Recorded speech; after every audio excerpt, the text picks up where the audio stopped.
युक्तियां बैठी हैं, सुनो। मात्र 100 साल का तुम्हारा धर्म बचा है, ये संदेशा लेकर के आया हूं। आप कहोगे 100 साल में? हाँ, मैं आपसे आज कह रहा हूं, पूरी समाज यहां पर, अपने भोपाल की क्या, मध्य प्रदेश की पूरी समाज बैठी है, क्योंकि मध्य प्रदेश के जितने अधिकारी वे सारे रिटायरमेंट यहां पर बैठे हुए हैं और वो यहां आकर के बसे हुए हैं। ये 100 साल में धर्म समाप्त हो जाएगा, ये मैं आज इस मंच से घोषणा कर रहा हूं। जिस ढंग से ये जैन समाज चल रही है, तुम्हें लाखों करोड़ों के मंदिर बना लो, लेकिन इनकी रक्षा करने वाला कोई नहीं होगा। क्यों नहीं होगा? चिंता मंदिर की नहीं, चिंता समाज की होना चाहिए, चिंता धर्म की होना चाहिए।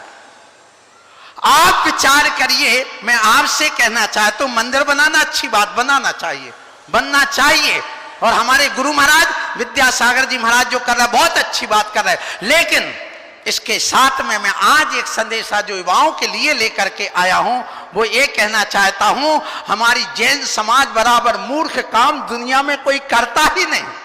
सबसे पढ़ी लिखी समाज सबसे बड़ा मूर्ख काम करती है। क्यों?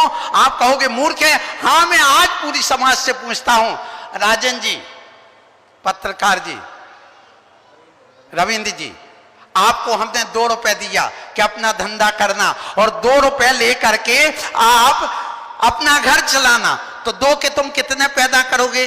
3, 4 के 1, 2, 4 करोगे ना। और 2 की यदि 4 करते तो विद्वान, 2 के 2 ही रह जाए तो मूर्ख, और 2 का 1 रह जाए तो महामूर्ख। पक्का है ना? आपको स्वीकार है ना ये बात? अब देखिए, पति पत्नी कितने प्राणी? 2, और 2 ने मिलकर के 2 ही पैदा किए, 2 जब मरेंगे तो 2 ही छोड़ के जाएंगे, तो क्या हमारी आबादी बढ़ेगी? बोलो, नहीं बढ़ेगी। यदि 2 के 3 होते हैं तो विद्वान, और 2 का 1, 2 रह जाए तो मूर्ख, और 2 का 1 रह जाए तो आप मूर्ख हैं, विद्वान है क्या महामूर्ख हैं? बोलो, क्षमा बाड़ी मर्द पर मनाने वालों। अब विचार करना, यदि तुम्हारा 1 बेटा है, सुन लेना, तो आप किसकी श्रेणी में आए? मूर्ख में। अब देखिए, 100 साल में धर्म कैसे समाप्त होगा? आज यदि जैन समाज, यहां 50 लाख जैन समाज भारत देश में मैं मानता हूं, और 2 मरेंगे, 1 छोड़ के जाएंगे, तो 25 साल बाद कितने बचेंगे?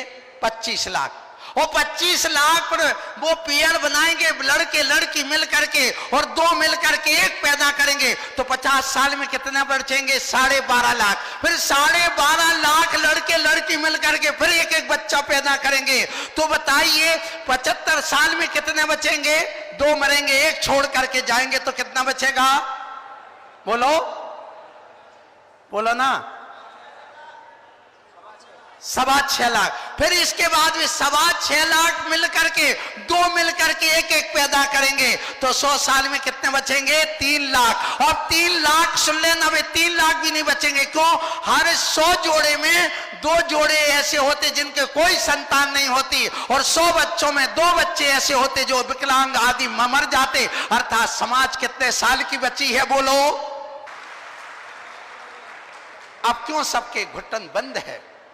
तुम कहते महंगाई का जमाना है, मैं कहता हूं सुन लो, तुम्हारे बाप दादा एक टूटे मकान में रहते, साइकिल चलाते थे, और तुम कहते महंगाई है, बच्चों को कहां पढ़ाए? पहले दादी की साड़ी 40 रुपए में आती थी, तुम्हारी 4000 में आती, वे 4 साड़ी से काम चलाती, तुम्हारे यहां 40 साड़ी कहां से आ गई?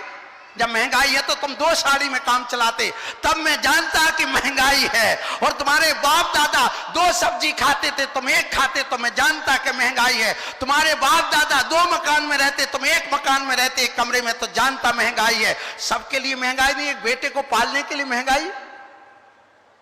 धन्य समाज। अब कहो आगम क्या कहता? आगम भी कहता 100 साल में समाज समाप्त हो सकती है। क्यों हो सकती है? सुनिए, इसलिए कि सुन लो, यदि आपको मालूम हो कि अपने यहां पर पुष्पदंत भगवान से लेके शांतिनाथ भगवान के बीच में एक पल, पौन पल, आधा पल, पाव पल के भगवान के समय में धर्म का विच्छेद हो गया।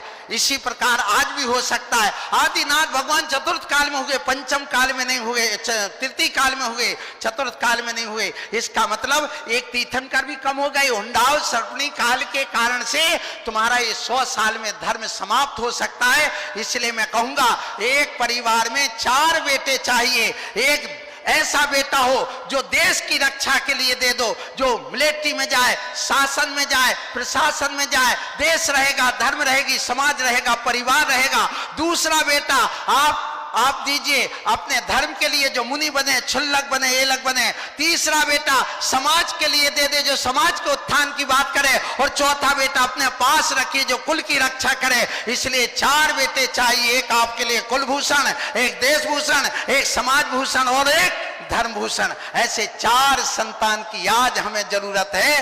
ये ध्यान रखो। आज मैं क्षमा वाणी पर इन युवाओं को संदेशा दे करके आया हूं।